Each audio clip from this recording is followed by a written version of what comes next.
तो सबसे पहले उत्तराखंड की खबर आपको बताएं, जहां पर माना हादसे में अब तक 4 लोगों की जान जाने की खबर है। 50 लोगों का रेस्क्यू अभी तक किया गया है। 5 अभी भी लापता बताए जा रहे हैं। सेना हो, वायुसेना हो, एनडीआरएफ की टीम हो, जो जवान हैं वो लगातार रेस्क्यू ऑपरेशन में जुटे हुए हैं। सेना वायुसेना के 5 चीता हेलीकॉप्टर्स को भी रेस्क्यू में शामिल किया गया है। आईटीबीपी, एनडीआरएफ, बीआरओ के जो जवान हैं वो लगातार इस वक्त रेस्क्यू करने में जुटे हुए हैं। कुछ देर पहले की तस्वीर ग्राउंड जीरो से हम आपको इस वक्त दिखा रहे हैं, जहां पर आखिर कैसे बड़े स्तर पर लगातार युद्ध स्तर पर रेस्क्यू ऑपरेशन जारी है। 50 अभी तक लोगों का रेस्क्यू किया गया है। हालांकि अभी भी 5 लोगों के लापता होने की खबर है, जिन्हें बचाने के लिए लगातार कवायद जारी है। सेना, वायुसेना, एनडीआरएफ की टीमें लगातार जुटी हुई हैं। इसके अलावा 5 जो चीता हेलीकॉप्टर्स हैं उन्हें भी रेस्क्यू में शामिल किया गया है। वहीं बड़ी जानकारी यह है कि 4 लोगों के जान जाने की खबर है। हालात को संभालने में लगातार जो मुश्किलें हैं वो पेश आ रही हैं। मौसम की वजह से रेस्क्यू ऑपरेशन चलाने में दिक्कतों का सामना करना पड़ रहा है। दरअसल माना में मुश्किलों के बीच रेस्क्यू ऑपरेशन जारी है। रास्ते ब्लॉक हैं, जेसीबी से बर्फ हटाई जा रही है। ग्राउंड जीरो सबसे पहले आपको रिपोर्ट दिखाते हैं। पहाड़ों पर देखिए रेस्क्यू ऑपरेशन का दौर लगातार जारी है। कैसे जो श्रमिक फंसे हुए हैं उन तक आवागमन बेहतर हो सके, रेस्क्यू ऑपरेशन का दौर यहाँ पर देखिए बीआरओ कंपनी के द्वारा लगातार जारी है और बुलडोजर के जरिए देखिए यहाँ से बर्फ को लगातार हटाया जा रहा है। किस तरह से यहाँ पर काम किया जा रहा है, आकाश इन तस्वीरों को एक बार दिखाइए। देखिए कितना कठिन यहाँ पर रेस्क्यू ऑपरेशन है और बर्फ को इसी तरह से हटाकर रास्ते को यहाँ पर क्लियर किया जा रहा है। अब जाकर देखिए यहाँ पर बीआरओ की गाड़ी, जो हमारी गाड़ी फंसी है, तभी यहाँ से वो निकल पाएगी। सर कहाँ का रेस्क्यू ऑपरेशन, कहाँ का भी ऐसे हाल? बद्रीनाथ का है सर, अभी आगे माना। क्या अभी कब तक लग रहा है जहाँ पर श्रमिक फंसे हुए रास्ता क्लियर हो जाएगा? और शाम तक हो जाएगा। शाम तक हो जाएगा। तो उसके बाद मतलब कि फिर एनडीआरएफ और सभी टीमें रोड के जरिए जा सकती, सभी जाएंगे। तो देखिए काम लगातार चल रहा है। कहा जा रहा है कि देर रात तक यहाँ पर जो है रोड क्लियर करने का काम हो जाएगा। फिर जो है यहाँ पर टीमें जो है आगे की ओर सड़क मार्ग के जरिए बढ़ेंगी, क्योंकि देखिए पहाड़ों पर अभी भी ऊंची चोटियों पर हर जगह देखिए यहाँ पर अभी भी बर्फ की मोटी चादर आपको दिखाई दे रही है और ये लगातार देखिए पहाड़ों से लगातार नीचे गिर रही है। देखिए जवान कितने मुस्तैद हैं, ये लगातार ये देख रहे हैं कि कहीं और तो ये मलबा नहीं है, जो बर्फबारी लगातार हुई है कहीं मलबा तो नहीं गिरा है, कहीं ग्लेशियर तो पिघल कर नहीं आ रहा है, क्योंकि ये चाहते हैं कि श्रमिक जल्द से जल्द जो है सुरक्षित वहाँ बाहर निकाले जाए। तो सहयोगी सागर की आपने रिपोर्ट यहां पर देखी ग्राउंड से। सीधा हमारे साथ इस वक्त सागर जुड़ रहे हैं। सागर, कितना वक्त लगेगा अभी इस पूरे ऑपरेशन को, जो रास्ता है उसे क्लियर करने में? क्या सिचुएशन है जरा बताइए।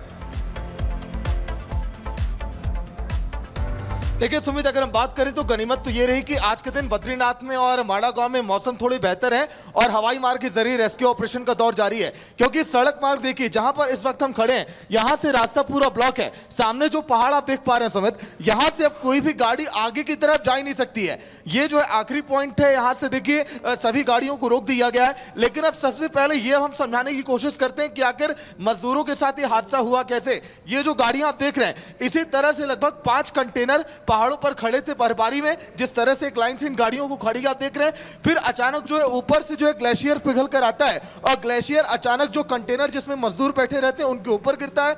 फिर उस ग्लेशियर के अंदर मजदूर फंस जाते हैं, जिसके कारण अब तक 4 मजदूरों की मौत की खबर आ रही है, लेकिन अभी कोई ऑफिशियल बयान सामने नहीं आया। सो में देखिए सबसे अहम ये तस्वीर है, जो बुलडोजर पहाड़ों पर मलबा हटाने का काम करते हैं उन बुलडोजरों की रफ्तार भी यहां पर थम गई है। ये बुलडोजर भी कैसे देखिए इस बर्फबारी की चपेट में आ गए, फिलहाल इसकी भी रफ्तार यहां पर थम गई है। लेकिन अब आगे लगभग 48 घंटे और मौसम अभी खराब हो सकते हैं, क्योंकि कहा जा रहा है जब तक सड़क मार्ग क्लियर नहीं होगा यहाँ पर आवागमन बेहतर नहीं हो पाएगा। नेगी जो लगातार देखिए अपडेट भी दे रहे हैं, रिपब्लिक भारत के संवाददाता। नेगी, फिलहाल ताज़ा अपडेट, क्या कोई ऑफिशियल बयान अभी सामने आया 4 मौतों को लेकर? ये 4 मौतों को औपचारिक बात जानकारी नहीं मिली है, लेकिन जो जिन लोगों का इलाज चल रहा था, जो गंभीर की बात की जो गंभीर है, उन लोगों के इलाज के दौरान मौत की जानकारी मिल रही है। हालांकि औपचारिक अभी बताया नहीं गया है। इसके अलावा लगातार जो मौसम है वो रेस्क्यू में लगातार चुनौती भरा है, जैसे हम अपने दर्शकों को लगातार बता भी रहे हैं। जो सिचुएशन है कि इसके आगे हम नहीं जा सकते। यहाँ से जो बद्रीनाथ की दूरी है महज 12 किलोमीटर है और उससे 3 किलोमीटर की यानी 15 किलोमीटर हम पीछे हैं और इसके आगे का रास्ता पूरा तरह से पैक हो चुका है। यहीं से जो प्रशासनिक मशीनरी, जैसे कि जेसीबी मशीन को हमने अपने दर्शकों को दिखाया है, इसके साथ जो और मशीन है जो बर्फ काटने का काम करती है वो वहाँ तक नहीं पहुँच पा रही है। तो जो आईटीबीपी के जवानों का जो अपने संसाधन है, उन्हीं संसाधनों से वो रेस्क्यू ऑपरेशन लगातार कर रहे हैं और जो जिलाधिकारी तिवारी, उनको मुख्यमंत्री के सख्त निर्देश है कि इस रेस्क्यू ऑपरेशन को जल्द से जल्द समाप्त किया जाए। तिवारी जी का जो साफ तौर पर कहना है कि अगर मौसम बाधा नहीं बनता तो रेस्क्यू ऑपरेशन को आज समाप्त कर दिया जाएगा, लेकिन हमें लगता है कि ऑपरेशन और आगे चलेगा, कि जो 5 लोग हैं उन्हें खोजने में तकलीफ हो रही है। जो मौसम लगातार चुनौती भरा है और चुनौती लगातार उनके आगे बनी हुई है, लेकिन आईटीबीपी के जवान जो हिमवीर है वो हिम्मत नहीं हारे, लगातार ऑपरेशन जिंदगी चला रहे हैं। बिल्कुल सुमित, सुबह लगभग जब 9 बजे हम लगातार लाइव दे रहे थे उस समय भी 8 मजदूर लापता थे, लेकिन अभी तक 5 मजदूर लापता हैं जिनको लगातार ढूंढने में परेशानी हो रही है, क्योंकि यहां से कोई भी गाड़ी जो है सड़क मार्ग के जरिए यहां से नहीं जा सकती है। भाई साहब, आप लोग यहीं के रहने वाले हैं? देखिए, यहाँ के जो लोग हैं वो भी यहाँ पर बता रहे हैं कि मौसम यहाँ पर कब से खराब आप लोग देख रहे हैं? ये शायद कल रात से। कल रात से। अभी क्या उम्मीद लोग बता रहे हैं, कब से यहाँ पर मौसम कब से खुल जाएगा? मौसम तो खुला है भैया जी, मतलब कि बर्फबारी का आज होने का अनुमान है? नहीं नहीं नहीं बिल्कुल नहीं। देखिए, ये तो अब कह रहे हैं, यहाँ के 3-4 लोगों ने और कहा कि बर्फबारी अब यहाँ पर नहीं होगी, लेकिन अगर बर्फबारी नहीं होगी तभी जो है मजदूरों तक जो है अन्य जो है साधन यहाँ पर पहुंच पाएंगे। चाहे 5 से 6 एम्बुलेंस की हम बात करें, एनडीआरएफ की लगभग 50 कंपनियां इस समय रुकी हुई हैं जोशीमठ में, जहां पर लगातार अस्पताल में मजदूरों का इलाज अभी जारी है। अब देखना काफी अहम है कि आखिर कैसे रेस्क्यू ऑपरेशन की टीम सड़क मार्ग के जरिए वहां पर पहुंचती है, क्योंकि लगातार हेलीकॉप्टर के जरिए वहां पर देखिए चोटियों पर उसके पीछे रेस्क्यू ऑपरेशन की टीम पहुंच रही है, एनडीआरएफ की टीम पहुंच रही है। एयर एम्बुलेंस के जरिए जोशीमठ अस्पताल में लगातार एडमिट किया जा रहा है मजदूरों को, लेकिन बड़ी दुखद घटना है जिस तरह से 4 मजदूरों की जान चली गई। ऑफिशियल बयान भी जल्दी सामने आएगा। उन 5 मजदूरों की जान बच जाए सकुशल, यही हम चाहते हैं। रिपब्लिक भारत ईश्वर से यही कामना करता है। सुमित, सागर, लगातार क्योंकि सबसे बड़ी परेशानी ये है कि कैसे टीम वहां तक पहुंचे, आखिर कितने मजदूर जो हैं, कितनी जो है वो टीमें इस वक्त फंसी हुई हैं जो रेस्क्यू के लिए वहां पर पहुंचेंगी, और वहां पर रेस्क्यू ऑपरेशन को एग्जीक्यूट करने के लिए किस तरीके के चैलेंजेस को फेस इस वक्त वहां पर जो टीम है वो कर रही हैं?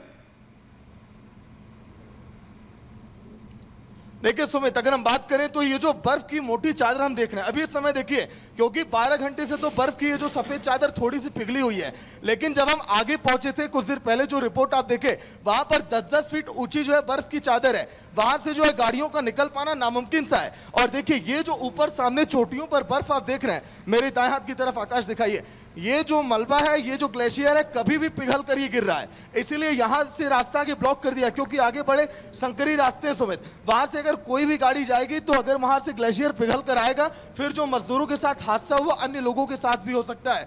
और यही वजह कि एनडीआरएफ एसडीआरएफ खुद ने जोखिम उठाना चाहती हैं। वो जान रही हैं कि प्रकृति के मार के आगे दुनिया लाचार है, और अगर वहां पर कोई और अनहोनी हो गई तो देखिए एक बड़ा हादसा हो सकता है। लेकिन मुख्यमंत्री पुष्कर सिंह धामी लगातार एक्टिव हैं, वो देखिए जल्द ही हो सकता है मुआवजे का ऐलान करें जो श्रमिकों ने अपनी जान गंवाई है, लेकिन तुरंत धामी सरकार देखिए एक्टिव है, कैसे अस्पताल तक उन्हें पहुंचाया जाए, कैसे एयर एम्बुलेंस के जरिए मजदूरों को जो है अस्पताल में एडमिट किया जाए। लगातार इसकी कवायद इस समय जारी है। धीरे धीरे जो रास्ते खुल रहे हैं, कहा जा रहा है कि कल दोपहर तक हो सकता है कि ये जो तस्वीरें, ये जो रोड है क्लियर हो जाए। जब हमारे ऊपर अधिकारियों से बात हो रही थी बीआरओ के और एनडीआरएफ के, तो उन्होंने कहा है कि कल दोपहर के बाद धीरे धीरे यहाँ से हमारी गाड़ी भी ऊपर तक जाएगी, जहाँ पर ये बड़ा हादसा हुआ था वहाँ पर अभी किसी को भी जाने की इजाजत नहीं है।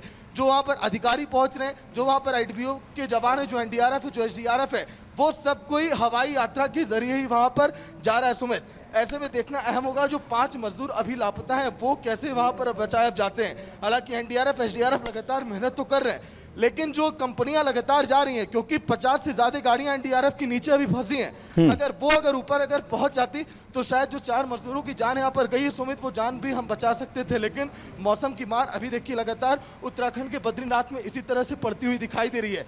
यही नहीं, आने वाले 48 घंटे जो पहाड़ी राज्य हैं, चाहे उत्तराखंड की बात करें, हिमाचल की बात करें, जम्मू की बात करें, वहां पर अभी ऐसे हालात रह सकते हैं। इसीलिए मौसम वैज्ञानिक सरकार लगातार लोगों को अलर्ट, बिल्कुल एक बड़ा चैलेंज है सागर। लगातार जिस तरीके से टीमें इस वक्त जुटी हुई हैं और मौसम इस वक्त आड़े आ रहा है, तस्वीरें आप देखिए 3 माना में जहां ये रेस्क्यू ऑपरेशन लगातार चल रहा है। एक बड़ा चैलेंज है कि आखिर कैसे फंसी हुई बाकी जिंदगियों को बचाया जाए।